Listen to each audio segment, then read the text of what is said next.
Close to $30 million worth of food and other items have been shipped to Venezuela from this country. And President of the Manufacturers Association, Dr. Rolf Balgobin, says another shipment is being finalized. This is part of a $50 million agreement signed by the President of Venezuela, Nicolas Maduro, and Prime Minister Dr. Keith Rowley in May this year. Dr. Balgobin, however, was not able to say the value of the contract.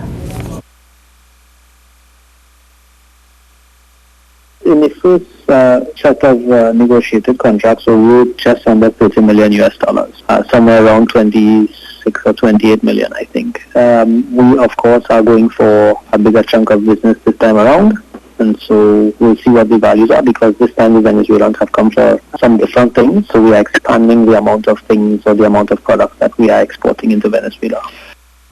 Dr. Balgobin told C News there were some minor hiccups, but that was expected as the manufacturers were entering a new market. He expressed satisfaction at how things have gone so far. It has been excellent, and I think both the Venezuelans and the Trinidadians are very happy with how things have gone. We have just done or are in the process of finalizing another round of negotiations. Several of our manufacturers have signed the contract, and therefore we expect that the shipment will continue. A Londonville man is being questioned in relation to the murder of Darian Cody Williams. Williams was shot dead after intervening in an argument between a man and a woman early on Sunday morning along the southern main road. He was reportedly part of a group that parted the couple, and moments after, a car pulled up and opened fire on the said group. Williams was hit in the back and died at the scene. Police detained a 34-year-old man for questioning on Sunday and is still said to be in police custody. Opposition Leader Kamla Persad-Bissessar doesn't think much good will come out of a parliamentary reshuffle. Speaking at the UNC Monday Night Forum in Chaguanas, the opposition leader said she doesn't expect much to change given the government's current hand. These are the people, this is the pack I have to use. MPs elected, senators and so on. Our concern is when you shuffle that same pack of jokers, are you going to get anything different? The opposition leader told the crowd at the Chaguanas Borough Corporation she would remove Terrence Deyalsingh as Minister of Health. No, the Prime Minister said he's not taking any advice from us. But I think, Minister of Health, careful, last spray gun coming for you. Be careful. Be real careful, because if it were me, you had to go. What would you say for Deyalsingh? Fire him! Fire him! Fire Deyalsingh! Spray him! Prime Minister Dr. Keith Rowley had said there is the possibility of a cabinet reshuffle taking place after the 2016-2017 budget is presented. Well, we're down one day until government's one-year anniversary in office, and there continues to be mixed reviews across the board on how much the government has done over the past 12 months. We had a sit-down conversation with political scientist Dr. Ancel St. Hillaire, who gave us his views. If A minus is 8, I'll have to drop them down to 5.5 to 6. 6, probably edging towards 7. And we'll have more from Dr. Hillaire a little bit later on in the newscast. Parents of students at the Presbyterian No. 1 Primary School in Princestown are at this time locked in talks with members of the Presbyterian Board and other officials to find a solution to a problem with the school. Yesterday, as the new school term started, the parents protested outside the No. 2 school in Cregnish Village as their students have been placed there temporarily as a result of their school being unfit for occupation.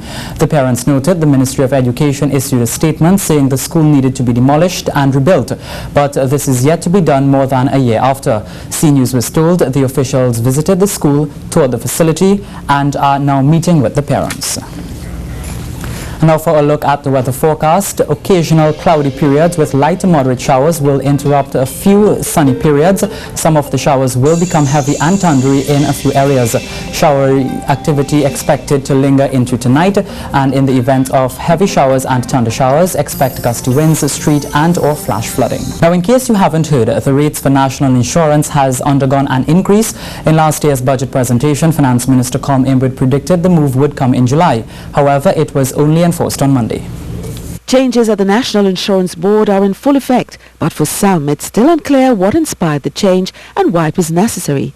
Speaking on Good Morning Trinidad and Tobago, Executive Director of the NIB, Mrs. Kamla Persad-Bissessar, gave an in-depth explanation of how the NIB works. The NIB system and the national insurance system is quite a simple one.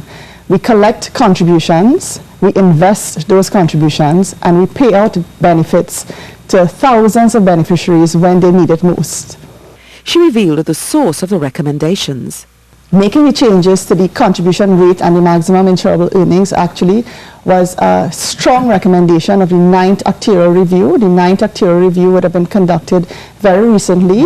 An actuarial review can look at the balance of contributions to benefits and makes the best projections looking at the health of the fund. Manager Fayad Khan revealed that the last financial year saw the board paying out more than they received. To put some perspective as to where the national insurance system is right now, in the last financial year we would have paid out $4.5 billion in benefits and collected just under $4.2 billion. So we had to actually take some of our investment income to subsidize. Under the old system, a 12% contribution was deducted from an employee's salary. With the new change, employees will now pay 13.2%. Mrs. Persad-Bissessar reminded that the fund exists for the benefit of the employee, adding that the cut will be beneficial in the long term. Marie-Therese Bernard, C News. Former trade union leader and industrial relations advocate Ralph Haynes has died. The 67-year-old, who held the position of president of the Water and Sewerage Authority section of the National Union for Government Federated Workers from 1988 to 1998, succumbed to renal failure arising out of a diabetic complication on Friday morning at the Eric Williams Medical Sciences Complex at Mount Hope. Haynes was best known for championing the rights of daily paid workers during the 80s to gain proper classification and proper wage structures at the state-owned water utility company. The funeral service for Mr. Haynes will be held at 10 a.m. on Friday, September 9th at the parish of the Good Shepherd, Morton Street in Tunapuna.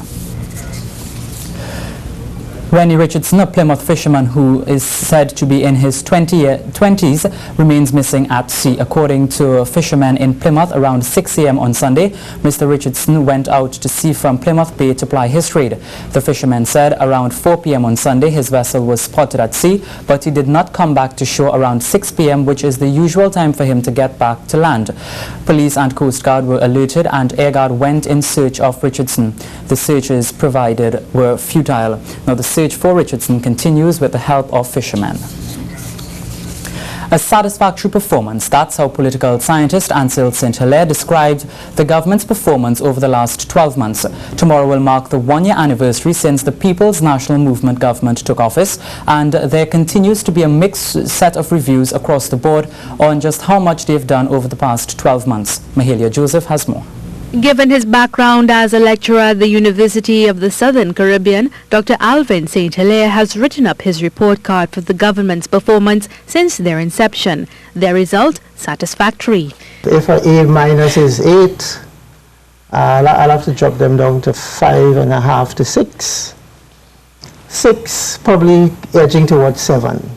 He admits they entered office at a time when, to no fault of theirs, the economy was rapidly declining. But he adds it was their responsibility to add an element of calm, which he isn't too pleased with what they've done. One failure that I would attribute to the government is a failure to communicate an adjustment mode, to communicate a kind of passion for understanding the scenario that is now at play, and to encourage a kind of entrepreneurial creativity to exist in an adjustment period.